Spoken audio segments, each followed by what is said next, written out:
How you guys doing today? It's Anthony Gangi. Welcome to another episode of Tier Talk. Today we have a great topic. We're going to break away from, again, the usual coronavirus COVID topics to kind of get back to what this channel was about, which is really about tips and sharing stories and just kind of giving people a better understanding of how to survive in corrections. And today a good topic that we have that I thought was worth discussing is consistency in leadership, which really consistency in general is one of the things that we live by, right? Being firm, fair, and consistent. But we can only be consistent if management is consistent. It's very hard for the front line to be consistent if the top is constantly changing. Now, guys, what I'm going to do is I'm introduce you to our panel of experts. We do have a new expert on. Then we're going to go to our sponsor. Then we come back. We're going to dive into the topic. But guys, every day I'm learning a little something about Zoom. So I realized that I can mute people. So if there's a chance they say something that I don't agree with, let's say Russ decides to go off on a tangent or whatever. I mean, he does it. It happens. I can mute him. It's not a problem. All right, hold on, guys. So let me actually start with Russ because I'm not scared of Russ now. But if you ever met Russ in person, you got something to worry about. So I'm going to unmute Russ first. Russ, do you mind introducing yourself to our audience? And you are now unmuted. Absolutely, Anthony. Glad to be here again on another episode of Tier Talk. Anyway, my name is Russ Hamilton. I have 27 years of service with California Department of Corrections. Started my career way back in 1989 at San Quentin State Prison. Eventually, I left there, transferred, promoted, became a sergeant, retired, and then as soon as I retired, I went back into service again with a small juvenile detention facility in Northern California, and I run a little concern for correctional officers on Facebook called Keepers of Chaos. That's Chaos with a K, and we do training, content, history, and a whole lot of things on there. And I also, whenever I can, like to contribute to Anthony's concern, his channel on YouTube, which is Tier Talk. Guys, at this point, it's going to be our channel. You guys are on my show all the time, so my venue's your venue. And by the way, we do have a nice chance to be on Law Enforcement Today, but it's going to be a podcast version. Version. VERSION. That version actually very close to version. Right? I don't know. I have an accent, I find out. But we're going to do podcasts. I'm going to try to maybe once in a while, if we have time, we can do something like new or different. But most likely for the time being, it's going to be the stuff that we post on the YouTube channel that Russ is able to translate to audio. And then we'll go ahead and send it out to the Law Enforcement Today network. But here's the cool thing, guys. How great is it now to have a show like this connected to law enforcement channels? That means the fight is happening, guys. People are listening. They're starting to see corrections as law enforcement. So it was honoring and humbling. And also, Police One to recognize Tier Talk as a top law enforcement YouTube channel. We only talk about corrections. So that's giving us that respect. They're saying, hey, corrections is law enforcement. So we've come a long way. And I'm just happy that I'm able to take a lot of these people with me on the journey. But the key is that I couldn't do this journey alone, which obviously thank you, Russ. But now, if I may thank Connie, Alleyne for also helping me with this journey. Now let me unmute Connie, Alleyne. Connie, do you mind introducing yourself to my audience, our audience? Hello. So I am Connie, Alleyne. I am the founder and president of the Civilian Corrections Academy. I come to you guys with 10 years of health services experiences at Rikers Island and another 5 years in Connecticut Department of Corrections. And the journey is a journey. It's been great. Being able to advocate for the civilian voice to be heard has been amazing. So I enjoy my time with Anthony and with Russ and everybody else who's come on board along the way, because it's really a great dialogue with people who understand what your experiences are. And it's great to have someone like yourself, Connie, because I believe people don't realize how essential civilian employees are in corrections. So, and obviously you're the perfect example of a true professional. So not only is it an honor to have you, but it's also an honor to have someone like you who carries the profession in such a high regard. So I'm always honored to have you. And guys, if you get a chance, the Civilians Correction Academy is something that you may want to look up. I know in some places civilians don't get a lot of training. Connie noticed the gap, and did what she could to make sure that training gets out there to ultimately, it's not even just about the, safety and security, but to have a good working relationship between the civilians and custody. Because in the end, guys, we need each other. We could create one hell of a voice if we work together. So, Connie, always a pleasure. Thank you. So now I'm going to try our new person. So I'm going to introduce you to Chuck Williams. First off, this may be the first time, I don't know if he's ever been thanked for the career he did, but thank you for your 22 and a half years of service with the Ohio Department of Corrections. It's an honor to have you. He's been watching Tier Talk for quite some time, and he sent me a funny message today. I'm thinking about whether I want to post it or not, but after we had a communication, I said, hey, we're always looking for new voices, and I would be honored, sir, if you would be able to kind of sit in and, share your experiences. The first thing today we'll probably be talking about is leadership, and he was nice enough on his busy schedule to sit down and have this discussion with us. So, Chuck, do you mind introducing yourself to our audience? Not at all. Hi, I'm Chuck Williams from Youngstown, Ohio. I had 22 and a half years at Trumbull Corrections in the Youngstown, Northeast Ohio area. I've been starting and trying to write a book called Crime in Corrections. Don't Let Your Past Haunt You. I've been retired since 2016, have a wealth of information in that book. It's not always the inmate that commits a crime. There's a lot of staff, administration staff. So there's a lot of things we as officers or ex-officers have witnessed, and things we had to do that sometimes wasn't always popular. So there's a lot of things that supervisors that we worked for that we would do for them, not so much for the institution we served, but we would do for supervisors because they were genuinely good people. Well said. And that's actually a part of the discussion we're going to have today. And when that book is done, obviously, I'd be honored if you let me review the book for you on the show, and maybe people will pick up the book. Awesome. So now we're going to go to our sponsors, and when we come back, we're going to talk about being firm, fair, and consistent, which is obviously just not really, I believe, a custody model. I would assume that this stretches off into also the civilians side of things. Real quick before we start, would you agree with that, Connie? Oh, hold on, Connie. Working on it. Absolutely, I would agree with that. Our reality is that if you're not consistent, then you've got to deal with issues of favoritism. You've got to deal with disrespect coming from different areas because they know that you're not being consistent and that you're kind of handpicking how you're going to address issues as opposed to addressing them the same way across the board. And obviously, I agree with that. I think that travels with custody as well. So when we come back from our sponsors, we're going to explore consistency in corrections from all levels. Now, guys, if you haven't, the show Tier Talks for you, brave men and women that work in corrections. So please subscribe, interact, engage, comment, hit that bell. That bell's going to notify you every time I post a video. We're going to go to our sponsor. And when we come back, consistency in our leadership brings consistency to the front line. Consistency brings control. Control brings confidence. We can go all day. Stand by for our sponsor. I wanted to attend a university that had an intelligence program. I wanted to look at problems different. I wanted to increase my critical thinking abilities. AMU offered those avenues to expand. Obtaining your degree as an adult, you're actually paying yourself and investing in yourself. You can't put a dollar on it. It's priceless. It's something that can never be taken away from you. American Military University. Learn from the leader. Guys, inmate manipulation is a course that is highly needed. It's the process that's so slow moving and subtle that you don't realize it's happening. When inmates choose to manipulate, they manipulate our need to react. Situational awareness and insight is going to save your career. It's going to save you from doing foolish things. Listen to your gut.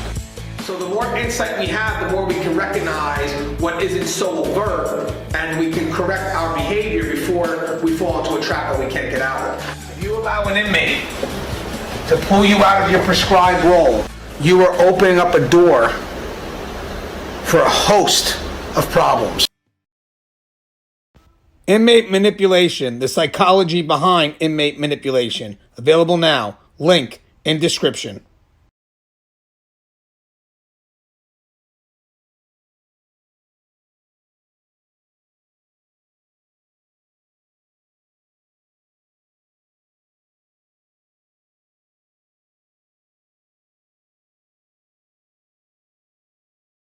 All right, guys, and we are back. Thank you, Connie, for that little laughter. Reminded me that you were not muted. So I went ahead and muted you. Hey, the reason why I'm doing this, guys, in case you don't know, it's even all jokes aside, is fortunately the way Zoom works, if someone picks up a sound, then it goes to that person, and our sound winds up getting a little bit choppy. I mean, trust me, I wish we could actually have this dialogue together, but I don't want to lose it when it goes from one person to the other. So obviously we're going to talk about being firm, fair, and consistent, but we're kind of leaning on the consistency aspect. So I thought I can go with Russ first, then go to Chuck, and then Connie. And I want to talk about first, what does consistency mean to the front line? How does consistency help them maintain control of their unit, their pod, just ultimately dealing with the inmate population? So Russ, how important is consistency? Well, you know, consistency is that thing that every officer out there on the front line, he has to know what to expect from the decisions that he makes and the actions that he takes throughout any given day. If you're a supervisor and you are not giving your officers consistency, they have no idea what those actions are going to cause. They have no idea what they're going to entail, and they're not going to be willing to, you know, put their safety, to put their reputation, to put, you know, all of those things into the next decision or action that they take with regards to anything. It might be something to do with the inmates. It might be something to do with security or security breaches. They have to have something backing them up that they know that they can rely on, sometimes good or bad, in order to know what that decision or what that action is going to generate and mean for them. Obviously, I agree with that, Russ, 100%. And I want to actually kind of feed off what you just stated. And Chuck, let me ask you a question. So in regards to what Russ is saying, it seems like consistency brings about confidence, especially in your dealing with the inmates, but maybe also how the inmates see you as an officer or as a correctional staff member in accordance to your duties, how you have to carry them out. So how do you think consistency brings about confidence to the frontline professionals? Absolutely. As a frontline officer, I built my career on my reputation. I was known for my word. If I was consistent with my word, the inmates trusted you, because that's all you have in a correctional setting. If I was able to help an inmate, if they asked me to help them, if I was able to, and I told them yes, that meant yes, I could help them. If I told them no, they knew right then and there it was no. So if your word is gold. Now, I want to ask another question on top of that, Chuck. So basically, the good thing about that too is even if it's a no, the inmates are going to be aware that, you know what, it's a no because you've exhausted all measures, or it's just something they're not allowed to do. So they're not going to try to play you either, to some extent, because that consistent nature of who you are shows them which route you're going to go. Absolutely. If they went to my partner and he said no, I stood by my partner's answer. No is no. If it was a phone call, well, if it was within my ability to get them a call, and if I thought it warranted, I would help them get a call. If it was something that a sergeant would be able to do, I would get the sergeant for them. If it was something simple as getting them issued clothing and I thought I was able to do it, I would do it. I'd say, yes, I could do it. So your word, if you kept you couldn't blow them off. Yeah, I'll do it, and then not do it. You just lost your credibility. Hopefully we don't lose you. So I'm sorry, we lost you for a second. I'll give you a second to come back, but I can complement that thought. So you were saying that when you're not consistent, you start to lose that level of credibility? Correct. Absolutely. Now, and once you lose that, you're done. Right. First off, I agree with you 100%. It's credibility that carries a lot of weight. And you mentioned something that was so key, and I think that after Connie touches on, I feel Russ is going to want to touch on this, which is before we get to explore the higher levels, the consistency between you and your partner. I know Russ had a reaction when you said that, so I'm sure Russ has some thoughts related to that. But I'm going to ask Connie this is a tough question, but I know Connie can answer it, is what's the difference between consistency and predictability in these cases? So I think that consistency is more about, I know that this is the action that you're going to take when this situation presents itself. I mean, predictability is more so, I think that with said action, this is how someone is going to respond. And you don't always know someone's response, and that's not necessarily what you're looking for. I think from a manager, you're just expecting that if you present X amount of circumstances, this is what your supervisor this is the judgment call that your supervisor would be in support of. I think that's where the consistency comes in that we've had these experiences, and each time I've gone to that manager or I've gone to whomever, this has been consistently the response. This is consistently the way that they have given me guidance. But the outcome may not necessarily be something you can predict. Yeah, and I like what you said, because a lot of times when people say, hey, Gange, consistency falls into predictability, I said, no, don't get those two terms mixed up. We're talking about in corrections, and those two terms are something totally different. Hey, Russ, from a custody perspective, I thought Connie was spot on with it, but do you have any added thoughts real quick between the difference between, just in the correction realm, consistency and predictability? Yeah, I think consistency is more along the lines of policy and procedure, where inmates can see that you demonstrate that you adhere to those. And so that's less about being predictable. The predictability factor comes in on those things that are outside of that to a degree, where they know that, maybe they can catch you off guard by asking for a certain type of favor, or asking for a specific item or something like that. They might know that you're apt to be unpredictable and sometimes give in and sometimes not. So that's just really a matter of them trying to take advantage of a variation there, which is the predictability factor versus the consistency, where you're adhering to policy and procedure. Right, and I want to add on something that Chuck said, and I thought we could explore this a little more too, is the consistency between partners, or I'm going to add another thought, between shifts.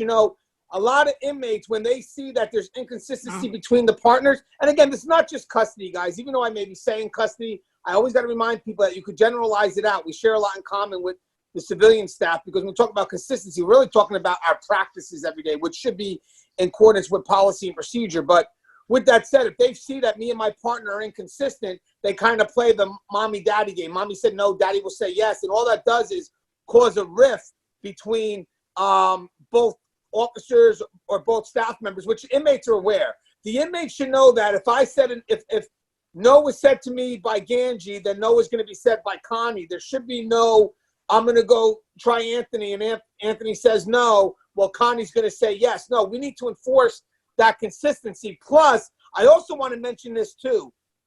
Sometimes in between shifts, let's say an inmate does something that they get written up for, and it's maybe an in-house discipline that we could do, whether it's 4 hours cleanup or, room confinement, whatever it is. We should be able to know that, okay, this inmate got written up towards the end of my shift. I'm going to go ahead and, she's going to serve the write-up when I leave, because I trust my partner is going to go ahead and enforce what the person was written up for, the discipline, the sanction that they're going to get. Unfortunately, sometimes doesn't happen that way, where the officer finds out the next day that he expected his partner to enforce it, but it didn't happen. And the reason why the officer finds out it didn't happen is because that inmate will go up to the officer, because they want, that bit of a rivalry, and say, hey, guess what? I know you gave me 4 hours room confinement, but I didn't do any of it. And because they'll snitch right on the individual who let them live. So that consistency between partners, that consistency between shifts is so important. I'm glad that Chuck touched on that. Go ahead, Connie. I think a few shows ago, we talked about that shift to shift report. And I think a lot of things kind of get missed when you don't have that shift to shift report. So like, I know for us on the medical side, when we are leaving shift, even if there was a request that someone already said no to, or there was a particular inmate who kept coming back and forth or whatever, and we know he's going to come on the next shift, or she on the next shift, to try to get what they're looking for, we usually try to make sure that's documented somewhere, that such and such came up asking for X, they were told no, they were told tomorrow, they were told whatever. That way you don't have that space for them to be able to kind of weasel their way in and manipulate the situation. So, Connie, just to touch on that, though, so you're basically, that consistency between shift is probably founded by communication. Yes. So know what to expect. I'm assuming, you know what's funny about this? Well, not funny, but I'm assuming in the medical world, if you don't have that communication, that consistent action, there's a good chance that inmates could be given wrong medication. All the time. So that's why we do it. It's almost like having your own internal checklist to make sure that you're not duplicating medication, that you're not duplicating any treatment, that you're not missing something. So maybe on first shift, the particular med wasn't available yet, but the driver arrived on second shift, and now they need to get that medication. So if we don't know that he didn't get it on first, and of course he might come and be like, I didn't get my meds this morning. And you're like, yeah, right, I know you got it, right? But then what happens if you don't actually have that communication to know they didn't get whatever that was? And you may not necessarily trust what the inmate's saying. You're gonna trust what the documents say. What does our logbook say? What did the nursing supervisor say before she left for the night? I have a question I want to ask you, Connie, but I'll do it at the end of the show because it's a little sidebar. But I do have a question about that. I'm curious to get your perspective on it, but we'll do it towards the end. We'll cover this part first. Sure. But I think you'll find it an interesting question. Hey, Chuck, real quick, when you were talking about consistency between shifts or consistency between your partners, I believe you retired in 2016. So I don't know if you were there when they started getting rid of shift briefings or daily briefings, whatever you call it, basically roll call. Did your state, Ohio, still have roll call when you left? Hold on, let me unmute you though real quick. Okay, they still have it. They still have a 10-minute roll call. But they are so poorly run.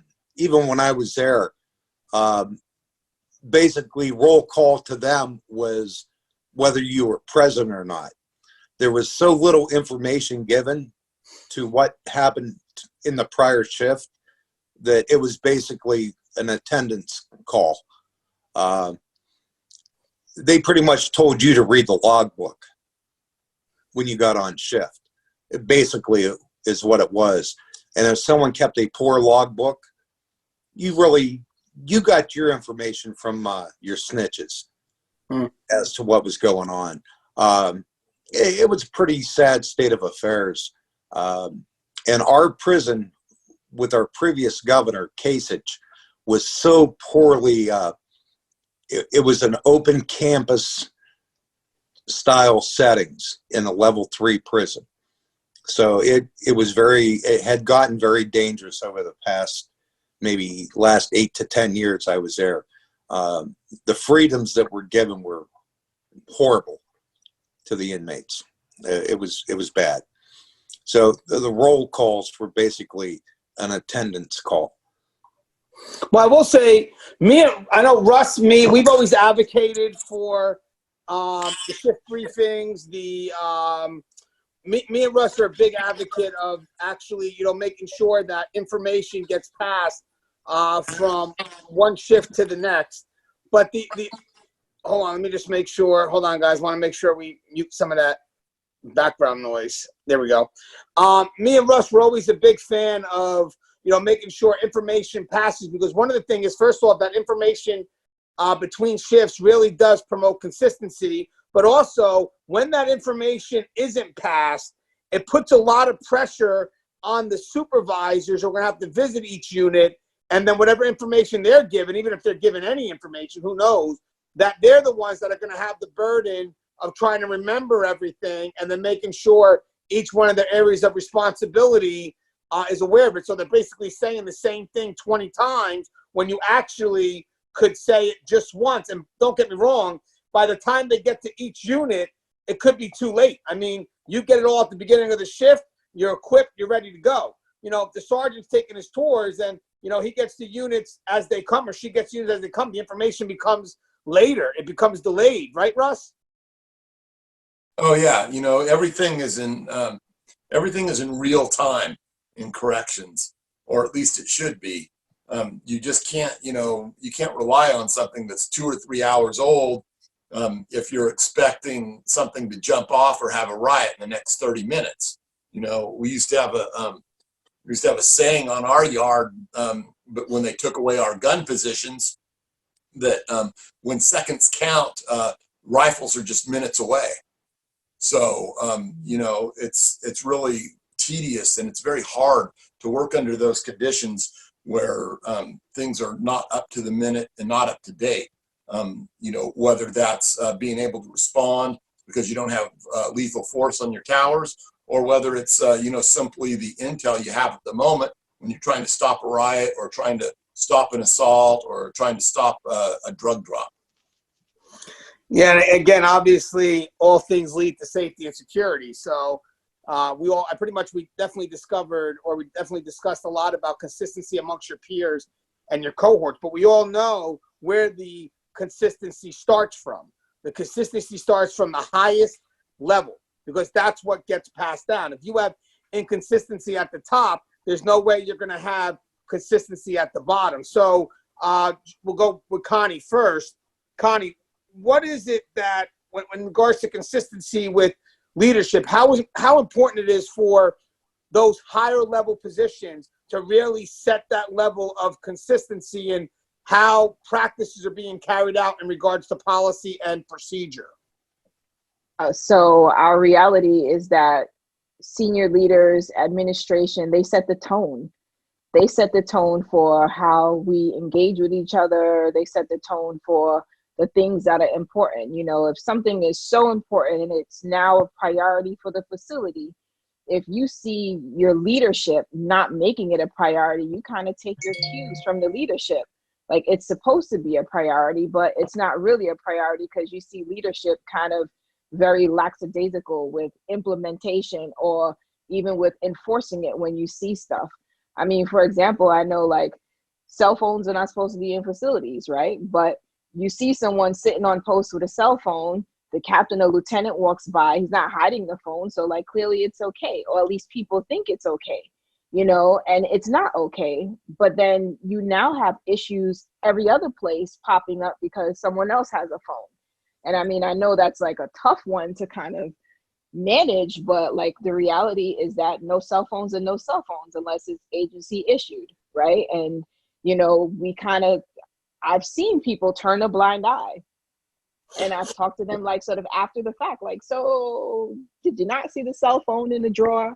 You know, only because you've got staff walking around that person and they know as well. So like, if in fact it's not being enforced and that word isn't consistently coming from the top, then you're going to have people doing their own thing. I don't want to say that people are going to be rogue, but, you know, you do have people who just decide like, well, this really isn't a big deal. So, you know, probably doesn't really matter. You know, and you're touching on something as well. I don't know if you realize this, but you also touch on the fact that if you have that supervisor that's doing what's expected of them, which means that they're kind of zero tolerance for the rules that are being broken, when you have other supervisors that are inconsistent with that, that supervisor becomes the outsider that's doing the job. Yeah. And technically it's that supervisor that's actually should be doing it. But unfortunately now, you know, when his peers or her peers aren't doing the job, this supervisor now has problems, you know, doing what they have to do enforcing the rules. And it also sets a crazy precedent, because you know that if that supervisor goes to really do what's expected of them, and let's say they write up somebody for, you know, breaking that rule, breaking something, they're always going to say, well, such and such sergeant didn't write up such and such individual. So the inconsistency there really sets a very bad precedence, you know. And I know some people are like, oh, well, you know, some supervisors have to be lenient. I understand that. I'm not saying that, but there are certain rules that are zero tolerant, and they're zero tolerant for a reason. So once you become lenient on that, it sets a precedent. And now you're going to have a staff that's actually complacent, not really following the rules. And ultimately the threat is going to be the safety and security of the facility. Now, I'm going to ask Chuck, because Chuck, you have over 22 and a half years in before you retired.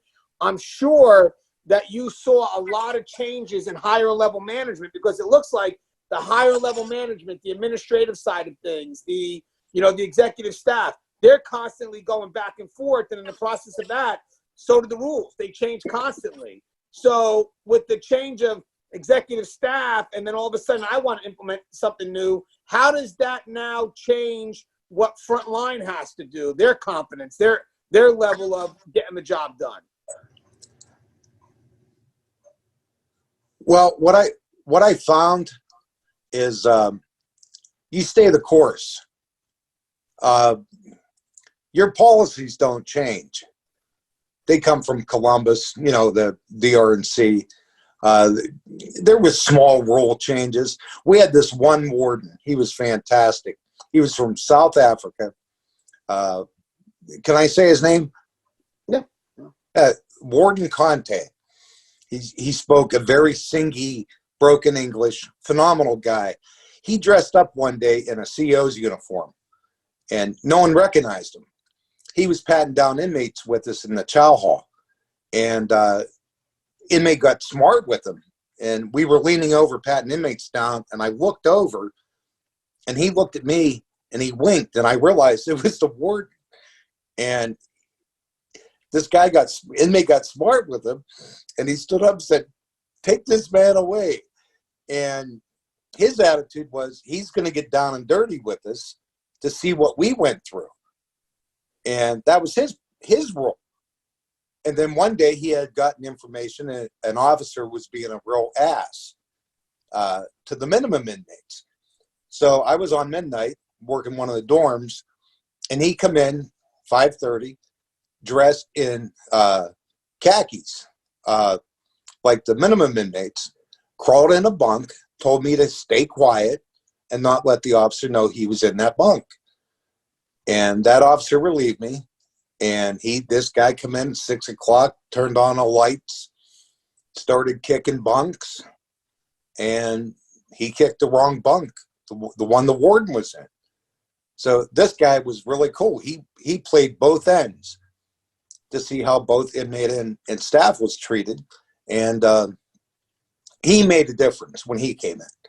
So you knew where you stood. And then other wardens came in, and their changes were ridiculous, for the bad.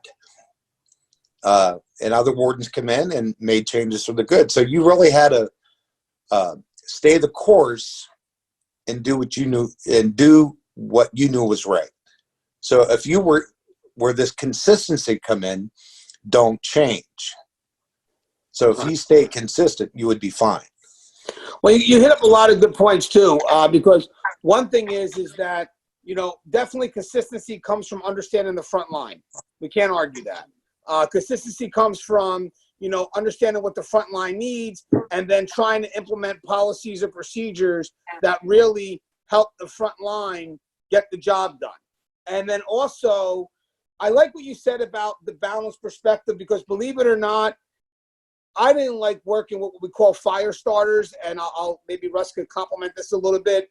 Officers that stir up stuff, because ultimately, believe it or not, it makes it harder for us to maintain control, and then obviously we wind up being the ones that are getting assaulted. So it's good to find out if it is that, especially in a min unit where, even though it's a minimum unit, people don't realize, man, it's an open area where one spark could ignite a flame. I mean, maybe full min, and that's great, but it's still an open unit.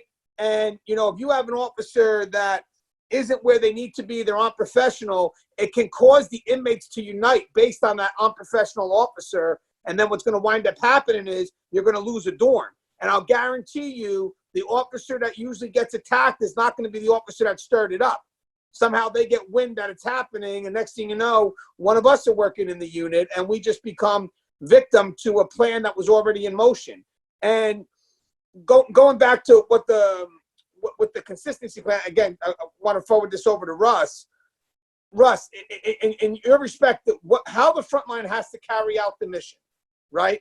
It's good for people that's up top once in a while. I like that, to get their hands dirty figure out what's needed, really listen, and to develop practices that can coordinate with policy and procedure. In case you're going to make changes, don't just implement the changes blindly. See what works best and how you could blend that into what may already exist. So you still have a foundation of some level of consistency, but maybe a slight deviation into how it's carried out. But again, still originates from the front line, because they say, hey, you know what? We've been doing this for so long, but this could be more efficient this way. So how important is it for upper management to really get to know frontline's responsibility and then try to develop consistent plans that really reflect the needs of that front line? You know, that's really a function of communication, having the administrators listen to those people that are down on the front line that know what needs to be done. There's just no substitute for that, because whether they like it or not, they are to one degree or another removed from that. Now the example that he gave earlier was great, you know, getting down there in the front lines, but that's not an everyday thing. There's so much that gets missed along the way. And so it's imperative that they're able to listen, first of all, and hear what's being said, and then be able to formulate a plan to give us down there in the trenches what we need to be successful. And, you know, you bring back to the thing about fire starting again. You know what? There's no sense in that. But what there's also no sense in not doing anything and just, you know, trying to avoid starting the fires just for the sake of avoiding them, just as it is to start them just for the sake of starting them. I've always been one of those ones that was always wanted to be goal-oriented. What is our goal? Our goal is to be safe and secure and to leave the unit better for the next shift than it was when we started. More safe, more secure. So you don't want to go out there and start fires and do needless things, but at the same time, you need to go out there and you need to be active. You need to be able to do things that impact the security on a daily basis so that you can increase the safety and security. So, you know, those are my thoughts on that. And that should be something that's done every day. And that's how we get back to consistency, where every day you are impacting safety and security. And that's what consistency actually is to me. Well, first off, obviously that's spot on. I'm trying to, for some reason, I'm having trouble unmuting Connie. I don't know why that is. Okay, good. Thanks, Connie. I appreciate you. For some reason, I couldn't unmute you. So obviously the next question is going toward yours, but I just want to compliment what Russ said. Obviously, I agree with that on both levels. You know, the fire starting on one side, but also not doing your job, trying to be too friendly. So there's that extreme. And basically that road is that middle road. And that's where the best practices are. The best practices aren't on the extreme ends. The best practices are that compromise. But a lot of people realize that that compromise is hard. I mean, you know, the compromise that best suits, obviously, safety and security, but I would also like to say in accordance with the needs of the inmates, but also between different departments. I mean, if it was easy, we could just, okay, well, one side wins, one side loses, but that's not a good way to function. The good way to function is to develop policies where both sides win. And with that said, there'll be developed consistency because you'll have people that are motivated. They're motivated to work with those policies because they feel the policies benefit both sides. And on another note, it also encourages communication where both parties are involved and want it to succeed. It's not a one-person mission, but sometimes when you have leaders that feel that, you know, it's all about them and me and putting my name on stuff just for the sake of putting my name on it because, hey, this policy didn't have the letter the before this word, so I'm going to put the word the in it, and now I'm going to be the one that changed the whole policy and I could put my name on it. No, because what you're going to do is now what's going to happen is your slight little changes wind up becoming a bit confusing because those slight little changes are being implemented for no reason but for the fact that you just want to put your name on something. Now, Connie, I'm sure you've been in the business for quite some time. I'm sure you've dealt with the shift of higher level leadership. And then obviously, yeah, you're smiling, so I know I'm right. And then how that shift affects you because all of a sudden you get in accordance to a practice that's working and someone else comes in without really justifying why whatever change didn't work and decides to implement something new. And now not only do you guys are scrambling, but now you have no understanding of why things are changing. Yeah. So, I mean, I've had the experience of shifting wardens. You know, it's never, I think, a good experience when there is that shift and then the level of communication begins to change, right? Because clearly over a period of time, you develop a relationship with people, and that relationship helps to build that trust and the communication and the inclusion that I think we all want when we're working, you know? So, you know, I think what you also see is that shift happens and then it kind of throws everything into a tailspin. You've got, first of all, like the custody leadership that's kind of coming and saying, I know we've done it this way, but you know, the boss wants X, Y, or Z. And so they may not necessarily buy in, but they're doing what they're told, right? And so just because the leadership, sort of the senior leadership may have shifted, usually if there's some consistency in the next level of that chain of command, it's easier to navigate the change because then there is that communication and there is that transparency as to this is what we're doing, this is why we're doing it. And I know that that's like the best case scenario because that doesn't happen a lot, or it doesn't happen consistently, right? It happens when you do have people who understand the impact that that change is going to have on each department. And usually the new leader doesn't know that. The new leader just knows this is what they want to see happen. And it's sort of your working level folks who are trying to make it happen. And hopefully that new leader is open to hearing the challenges that we're facing trying to implement the new change. So, you know, it's definitely has its challenges when there's a shift, and especially when communication isn't there and when the time hasn't been taken to actually build that relationship with whomever else they're now giving the new directives to. Because I know I've had the experience of receiving, so this is the new order that's come down.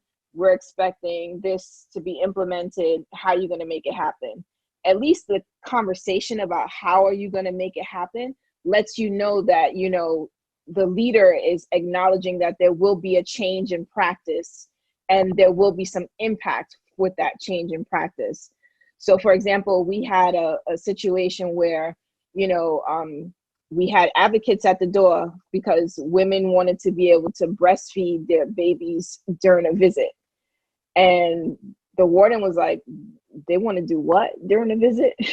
And here you've got the ACLU and we've got Yale, New Haven, and everyone else at the door saying they should be able to do this, the bond between mom and child. And all that sounds great until you get the baby who has drugs in their diaper, right? And it's like, so you want to breastfeed your baby during a visit because you want to bond, but you've got drugs in the baby's diaper.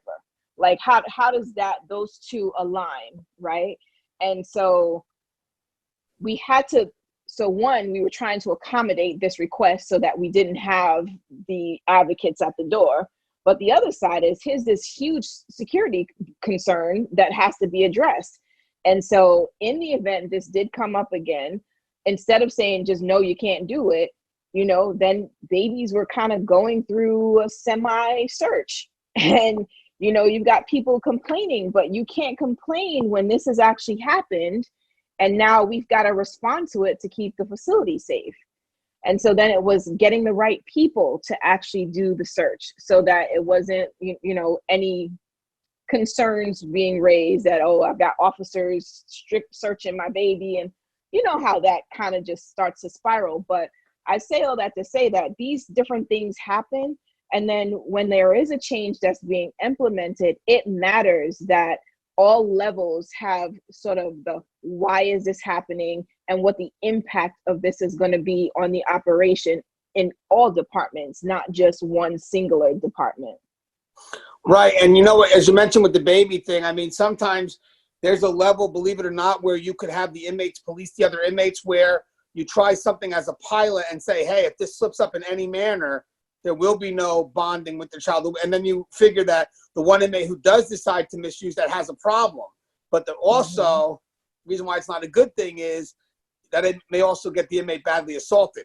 Now you have the lawyers that will come in and say you enforced a policy that just was not safe for. It's a very unique world, and you're right. I mean, I wish the answers are always black and white, but they're not. There's always that middle road. And I'm going to ask a question that I would like all three of you to answer if it's okay, and I'll start with Chuck first. This is not an easy question, so you may need some time to think about it, but it's kind of a what would you do question.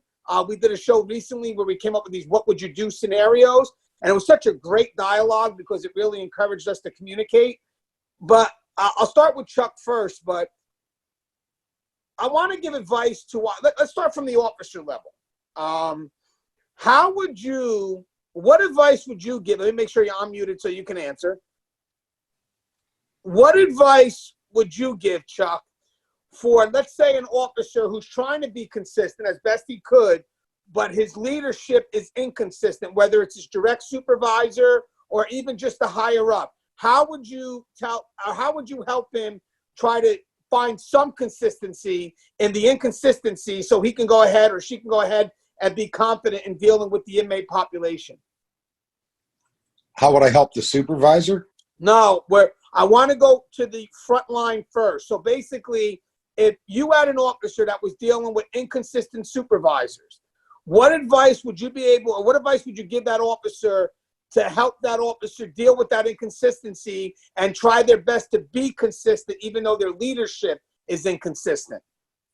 Oh, I would tell them to continue to be consistent, that they would have to be as consistent as they could possibly be, that they would have to use their own judgment and use their own ethics to do the best they could to do what they know is right, regardless of how management, no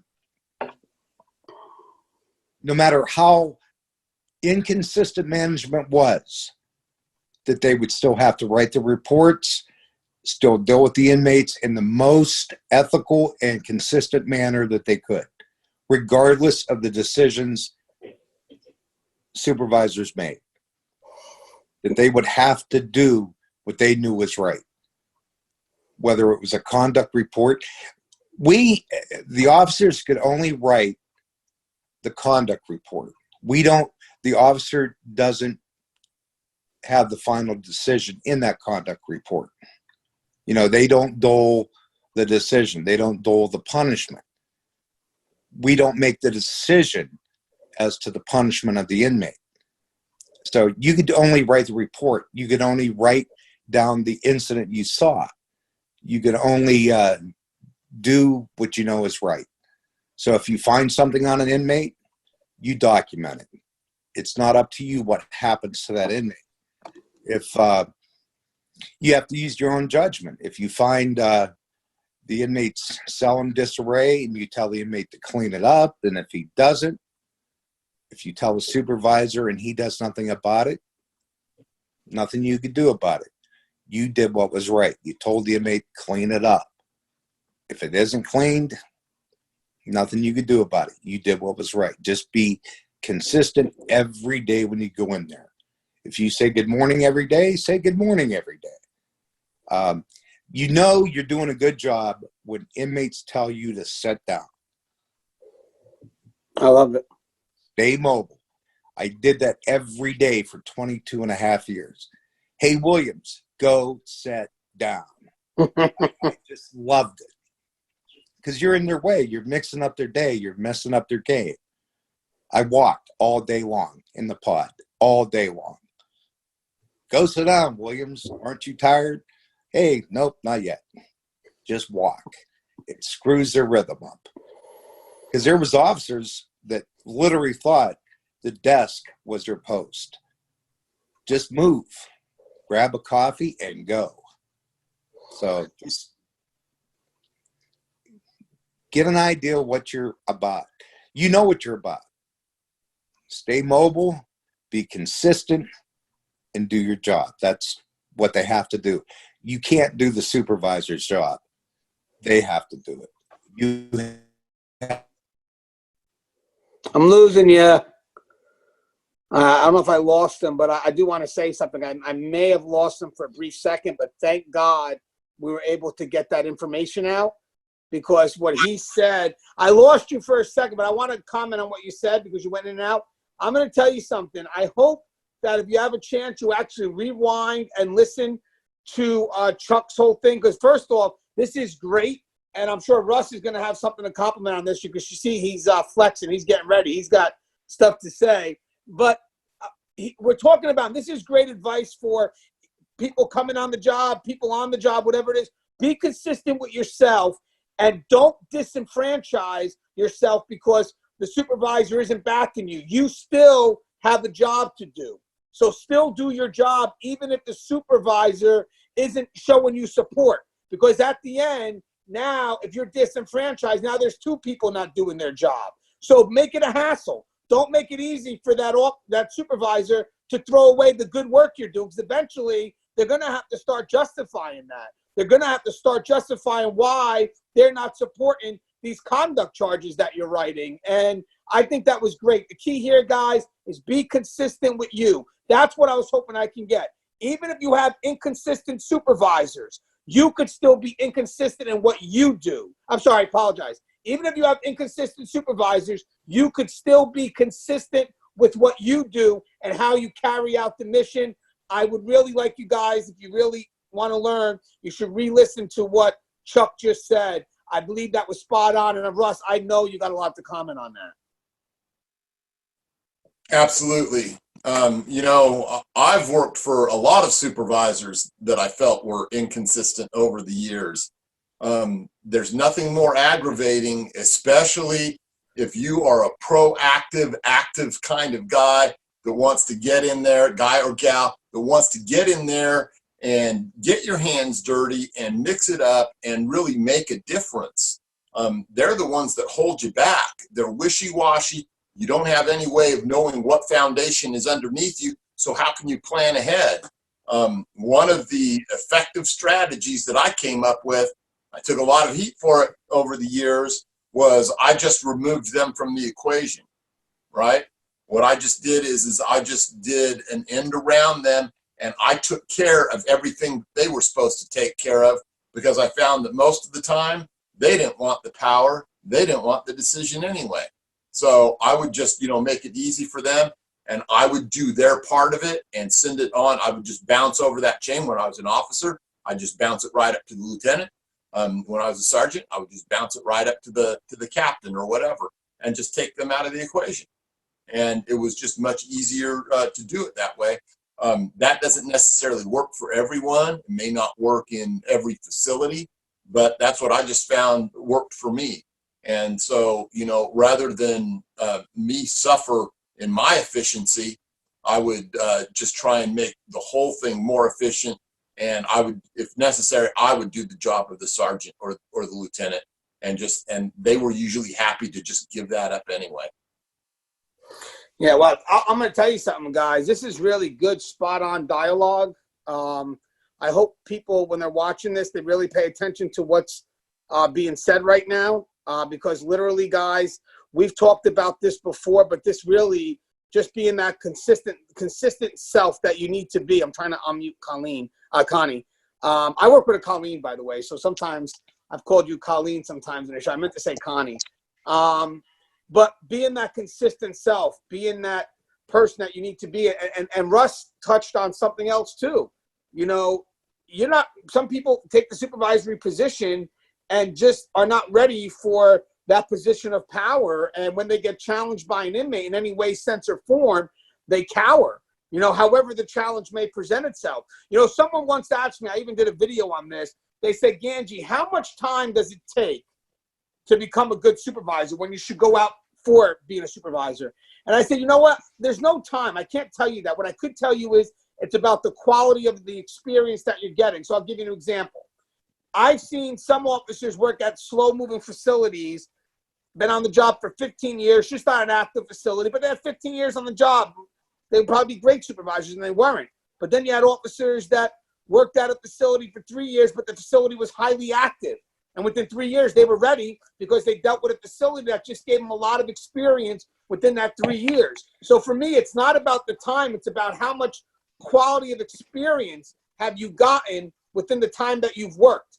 Because 15 years does not mean you're going to be guaranteed to be a good supervisor, and 3 years doesn't mean you're not going to be a good supervisor. It's literally, have you been challenged enough to be a good supervisor? Can you adapt and adjust? What type of facilities have you worked at? And, you know, how many codes have you responded to? How many times have you had to make a decision? I hate it when you have people that don't get in trouble, and let's say they make, you know, very minimal decisions, but then you get someone who gets in trouble who has to make 1,000 decisions a day. They're bound to get one or two wrong, but you're holding them responsible as if, you know, they're the same person that only has to make one or two decisions. Let's be happy that we have people that are making decisions. Connie, I want to ask you, kind of compliment what Russ and Chuck said. I really think that kind of, you know, really touch base, but I got to get your opinion from a civilian side of things too, is, you know, how do you, you know, coach your staff to say, hey, I know you may have inconsistent leadership, but these are the things that you could do on your side to be consistent? So I actually I agree 100% with both Chuck and with Russ, simply because, I mean, the reality is that inconsistency is like the silent killer. I feel like that is the one thing that will cause confusion, which we don't need in this environment. It causes fear because people simply just don't know how to respond or what they should be doing, and they don't know what kind of guidance they're going to get. And I think the flip side to that is that the inconsistency can sometimes paralyze people. Like, I feel like sometimes people will not take the action because they're afraid, they're not sure what sort of direction they're going to get. And like, we can't be in a state when there's an emergency situation or just any situation where we need to be responsive.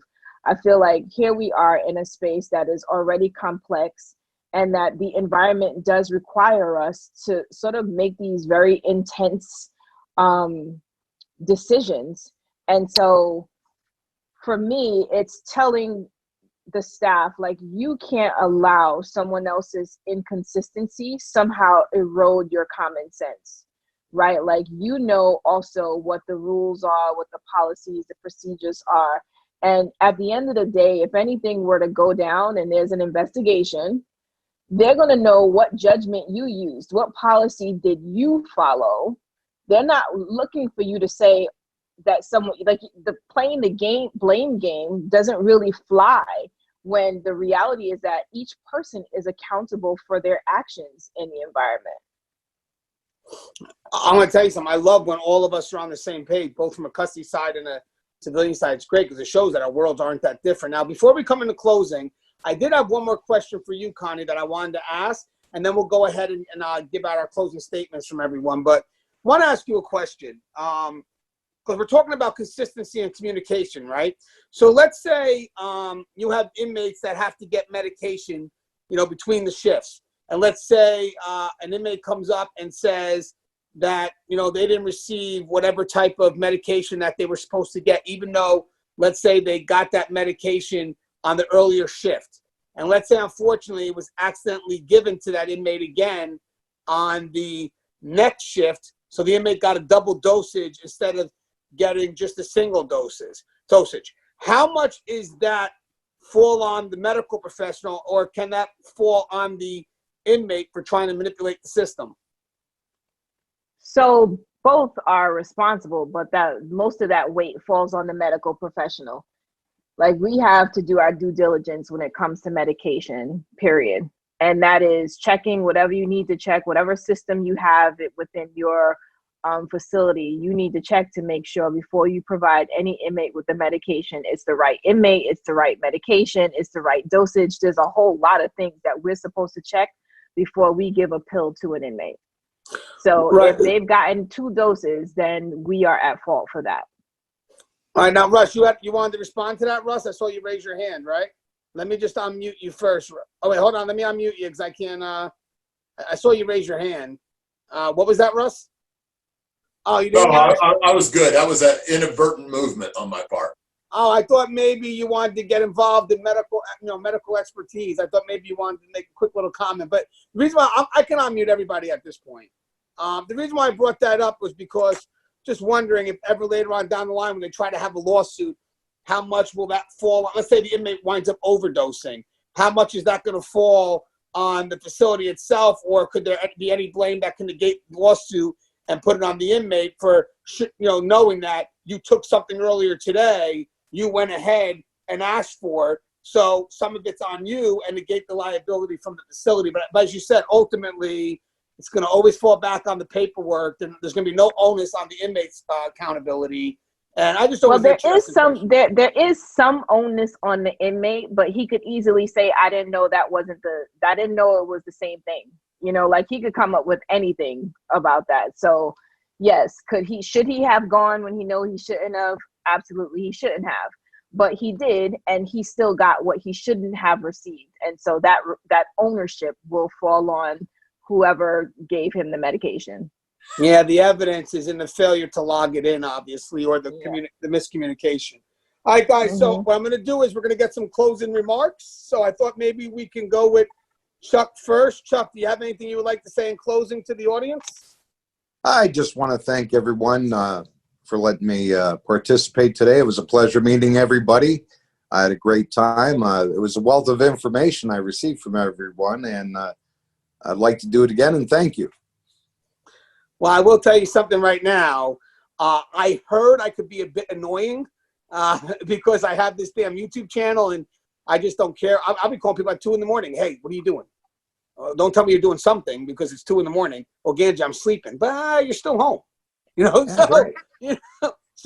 I definitely want to have you on again. I think there's a lot of important information that you passed on today, and I'm sure I can get a lot more from you again. So I'm definitely going to be considering a roundtable discussion. I'm trying to get more and more people involved and try to get different voices once in a while, different representations from different facilities across the country, so we can have an idea of, some of the differences, but also some of the things that we do the same, similar, and maybe for once find that consistency. And I think that's coming across in actually what you talked about today. I everything you said, I agree with you 100%. I'm sure Connie and Russ could say the same thing. And Russ, would you like to say anything in closing? Just real quick, we've really focused on consistency in this. Some of you may have caught some of the things that I've had to say in the past with regard to the whole firm, fair, and consistent. People, if you're in this business, don't get sidetracked. I've said this before, so I'm going to make this real quick. Firm, fair, and consistent. Yeah, it's great advice. Almost everyone forgets what it's really about, though. It's not for the inmates. Firm, fair, and consistent is for us. It's for us to use as guideposts so we stay within policy, we stay within procedure, we stay within the law, so that we have a long, healthy, safe career. Just think about taking the inmates out of it. Do they gain something by it? Do we extend those things to them even though they really don't deserve it? Yes, we do, because that's part of being professional. But don't get sidetracked by thinking when I say those 3 words, firm, fair, and consistent, it's not about and it's not for the inmates. That's for you. That's your guidepost for your career. And Russ, let me tell you something, man. That was a wake-up call for me too, because when I used to tell everybody be firm, fair, consistent until I saw the video you did on it, because we do have a whole video dedicated from Russ on that. It was in relationship to how I felt we needed to be with the inmate population, but you can't be that way unless you're that way with yourself. So what you just said was also a wake-up call for me when you did that video. It has to be over a year back now. So if you guys get a chance, you guys got to check out that video, because it really is about yourself. And then obviously by doing it for you, then it becomes easier to go ahead and get that, to the inmate population. Connie, what's your closing thoughts? I would just have to say that, just go in it with a plan, right? You go to work, we get to know each other quite well after working with each other. And so, knowing how you're going to deal with that person who's inconsistent, knowing what you're going to do to sort of mitigate that inconsistency and the liability that you end up owning because that person is inconsistent, I think that actually matters. And I think that once you learn how to deal with that person or those people who may be inconsistent, like, you set yourself up for, I think, greater success, because you are always using your policies and procedures as your guide to really protect yourself and not in any way compromise your common sense or, what is the right thing to do. Well said, Connie. Just in closing, guys, I think we kind of got the understanding the importance of consistency, but also how consistency brings confidence. And again, I like how Russ's perspective is. Confidence within yourself will go ahead and manifest its way out, and then inmates will obviously have the confidence knowing that, okay, this person obviously knows what they're doing. But when you keep having that shift, when you keep having those changes, and to be honest with you, when those changes aren't really justified, they're changes just so they can happen because you want to put your name on something, people start, getting weary. They don't understand why those changes are happening. They become less confident, and then it shows to the population. The population stops trusting them because, again, yesterday we're doing this, today you're doing this, and the advice that started with Chuck that was mimicked by everyone else is that when that happens, you have to remain consistent. You have no choice. So in an inconsistent world, you still have to remain consistent because that consistency brings confidence. So again, if you're dealing with a world that's constantly shifting and even your supervisors are being inconsistent,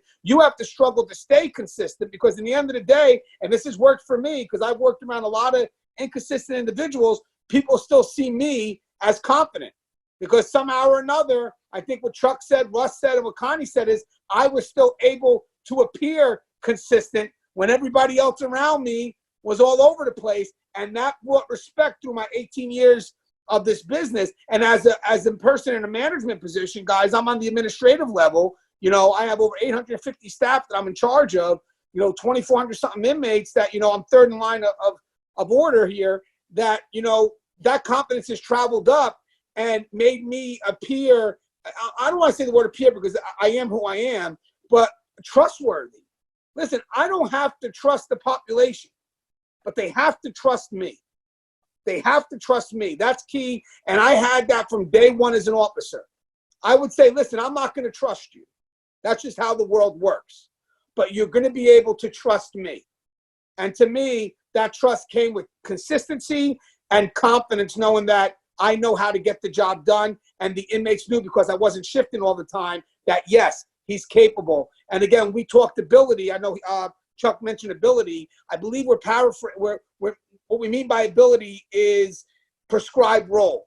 If it's in our prescribed role, that's our ability to carry out the job, what we can and cannot do. So as always, guys, the show is Tier Talk. I am going to go ahead and unmute Connie real quick so she can go ahead and do the ending. Go ahead, Connie. No. Yeah, do it. Oh, no, I can't do it. Do it. Let's get it off. Come on. Do it. Oh, my God. Thank you for listening, and I can't do it. Come on. Oh, man. All right. I'm going to give you a get out of jail free card. I'll do it today, but next time you're on, I want to hear it. Oh, Chuck, you watch this show a lot. Do you know the ending, Chuck? I'll put you on the spot, Chuck. You're saying, I'm sorry, Chuck, in some countries, when you shake your head left and right, that means yes. You don't know. I'm not doing it. All right, guys. So if you have it, the show Tears Talks for you brave men and women that work in corrections. So please subscribe, interact, engage, comment, hit that bell. The bell's going to notify you every time I post a video. But more importantly, I'm sure we all know how to say this. Be safe. Love you guys.